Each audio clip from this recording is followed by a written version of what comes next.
कोई भी महकमा हो, कंपैरिजन किया जाता है कि वो विभाग बेहतर कार्रवाई कर रहा है या बेहतर नहीं कर रहा है। तो उस कंपैरिजन के दौरान अभी जनवरी का महीना समाप्त हुआ है, जनवरी 24 का, और जनवरी 23 लास्ट ईयर में कितना अपराध हुआ, कितने अपराधी पकड़े गए, अपराध बढ़ा, कम हुआ, पुलिस के द्वारा लोकल स्पेशल एक्ट की माइनर की कार्रवाई कम हुई, ज़्यादा हुई, उस संदर्भ में कल आपके एक मीडिया परिवार की तरफ से आज सुबह देखने को मिला, मेरे को पढ़ने को भी मिला, और उससे ऐसा महसूस हुआ पढ़ करके कि उन्होंने लिखा था हर शीर्षक में बहुत अधिक बढ़ोतरी हो गई। उसके बाद ही कि भाई मैं अपना घर संभालूं, अगर बढ़ोतरी हो गई तो निश्चित रूप से कुछ उपाय करूं ताकि उस पर मैं अंकुश लगा पाऊं।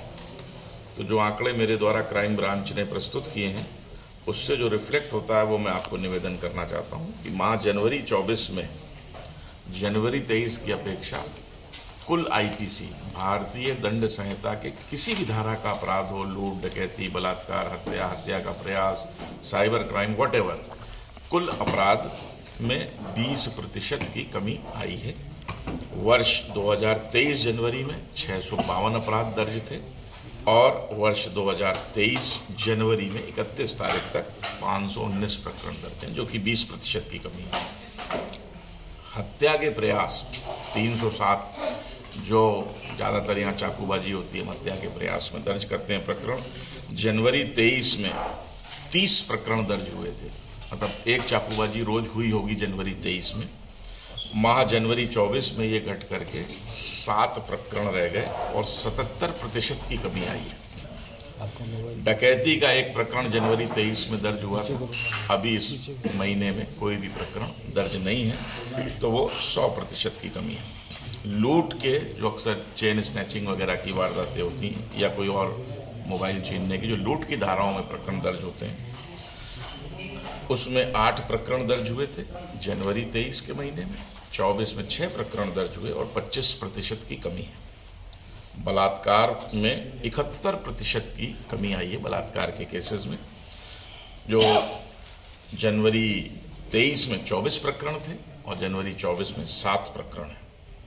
नकबजनी, जो घर में घुस के चोरी इत्यादि होती है, 6 की तुलना में 3 प्रकरण दर्ज हुए हैं और 50% की कमी है। अन्य भारतीय दंड संहिता, ये तो कुछ बाइफरकेशन है, टोटल मैंने पहले ही बता दिया, 652 की जगह 519 है। 403 की तुलना में 285 प्रकरण दर्ज होकर के 29% की कमी आई है। तो महिला अत्याचार में 46% की कमी है। महिला अत्याचार जिसमें मुख्यतः दहेज मृत्यु, दहेज प्रताड़ना, छेड़छाड़ इत्यादि है, इनमें दहेज मृत्यु में 100% की कमी है, दहेज प्रताड़ना में 53% की कमी है, बलात्कार में 71% की कमी है, छेड़छाड़ में 43% की कमी है। SC/ST पर अत्याचार के संदर्भ में 2023 में 22 प्रकरण दर्ज हुए थे, जनवरी 24 में 16 प्रकरण दर्ज होकर के 27% की कमी है। तो मोटा मोटा आईपीसी के विभिन्न कैटेगरी के, इसके अतिरिक्त पुलिस जो स्वयं ऑफेंसिव होकर के कार्रवाई करती है और जिसके तहत वो लोकल स्पेशल माइनर एक्ट के प्रकरण दर्ज करती है, जिसमें एक्साइज एक्ट है, आर्म्स एक्ट है, गैम्बलिंग एक्ट इत्यादि है। NDPS एक्ट में 88% की वृद्धि हुई, हमने 88% केस दर्ज किए, ज़्यादा। जनवरी 23 में 8 थे, जनवरी 24 में 15 प्रकरण दर्ज किए। एक्साइज एक्ट में हम बढ़ोतरी नहीं कर पाए, 50 जनवरी 23 में भी प्रकरण थे, इस बार भी 85 प्रकरण है और बराबरी हम कर पाए। जो फायर एक्ट के आर्म्स के 3/25 के प्रकरण दर्ज होते हैं, उसके अंदर 5 की तुलना में 10 प्रकरण दर्ज होकर के 100% की कमी हुई है। सड़क दुर्घटनाएं जिसमें कि मानव जान जाती है, बड़ा जरूरी एस्पेक्ट है, उसके अंदर दुर्घटनाओं के अंतर्गत माह जनवरी में 43 प्रकरण दर्ज थे, सॉरी मैं गलत कह गया, जनवरी 23 में 62 थे और 43 दर्ज हुए जनवरी 24 में। 31% की कमी सड़क दुर्घटनाओं के प्रकरण दर्ज होने में आई है। उसमें जो घायल व्यक्तियों की संख्या है वो 61 से गिर करके 46 रह गई है और 25% की कमी है। मृतकों की संख्या, जिसमें कि जनवरी 23 में 9 लोगों का देहांत हुआ था और जनवरी 24 में 7 लोगों का देहांत हुआ है, 22% की कमी है। गुमशुदा बच्चे, बच्चियां, पुरुष, स्त्री इत्यादि जो गुमशुदा हो जाते हैं पुलिस दस्तयाब करती है। नाबालिग भी हैं, इसमें बालिग भी हैं। बालक 4 की जगह 6 हमने दस्तयाब किए, 50% की वृद्धि है दस्तयाबी की फिगर। बालिका 7 की जगह 12 हमने दस्तयाब करी, 71% की बढ़ोतरी है। महिलाओं की बरामदगी में हम पीछे रह गए, 59 महिलाएं जनवरी 23 में बरामद हुई थी, इस बार 49, 10 महिलाएं कम है, 17% की कमी है। पुरुष 15 की जगह 25, तो 67% ज्यादा हम पुरुषों को दस्तयाब करने में, जो भाग जाते हैं या खो जाते हैं, दस्तयाब करने में कामयाब रहे। अगर इन सब का टोटल कर दें, बालक, बालिका, महिला, पुरुष, ओवरऑल 85 दस्तयाब हमने किए थे जनवरी 23 में, 92 लोग दस्तयाब किए जनवरी 24 में, 8% की बढ़ोतरी है। अब ये सबसे इंपॉर्टेंट पॉइंट है, गिरफ्तार वांछित अपराधी। जनवरी 23 में कुल 6 वांछित या इनाम वाले अपराधी गिरफ्तार हुए थे और जनवरी 24 में अब तक हम 21 लोगों को गिरफ्तार कर चुके हैं जिनके ऊपर कोई इनाम था या वो हार्डकोर थे या वांछित अपराधी थे।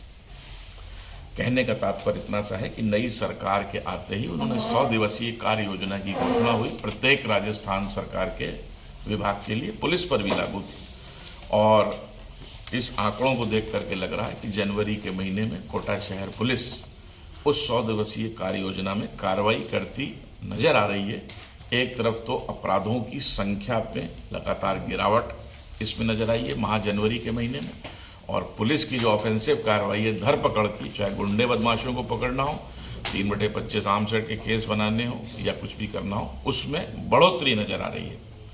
तो ये अभियान मेरी अपेक्षा है कि मेरी टीम के माध्यम से मैं फरवरी महीने, चूंकि 100 दिवसीय कार्य योजना अभी भी चल रही है, हम इसको लगातार जारी रखेंगे।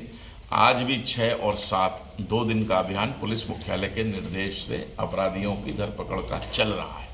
सर, अवैध खनन पर भी तक भी जारी रहेगी, ऐसा कोटा शहर पुलिस अधीक्षक की हैसियत से मैं प्रयास करूंगा कि कोटा शहर की जनता को जो हम आंकड़े जनवरी 23 के कंपैरिजन करके दे रहे हैं, मैं हर महीने आपके सामने आकर के कम से कम ये कह पाऊं कि जब भी हम इसका 23 की फरवरी, मार्च, अप्रैल से जो भी कंपैरिजन करेंगे, कोई बेहतरीन से बेहतर फिगर मैं आपके सामने अपनी पुलिसिंग का दे पाऊंगा। शहर पुलिस तमाम वेलफेयर के काम भी, जनता के बीच में जाने के काम भी करते हैं। उसी कड़ी में हमारे कांस्टेबल हैं थाना कुन्हाड़ी के श्री राम खिलाड़ी जी, हमने तमाम कांस्टेबल्स को मेडिकल विभाग की मदद से सीपीआर की ट्रेनिंग दिलवाई थी।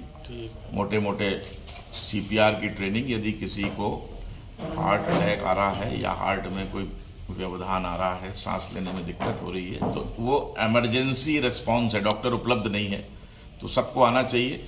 तो धीरे धीरे हमने लगभग 30% पुलिस के जवानों को इसकी सिखलाई कर दी है। उससे मदद मिली कि वहां नानता नहर है, तो सबको पता है कोटा शहर में चंबल की तमाम नहरें जो सिंचाई के काम में आती हैं, उसमें एक सज्जन गिर गए और लगभग उनकी सांस उखड़ चुकी थी, जिसको कि हमारे कांस्टेबल राम खिलाड़ी ने तत्काल देखा, निकाला।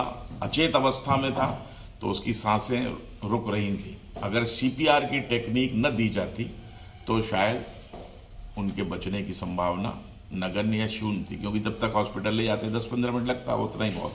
ये तो कुछ क्षण और सेकंड्स का खेल होता है, उसमें अगर आपने उसके हृदय को दबा करके जो टेक्निक है सीपीआर की, वो अगर पालना कर दी तो शायद उखड़ती हुई सांसें लौट आए।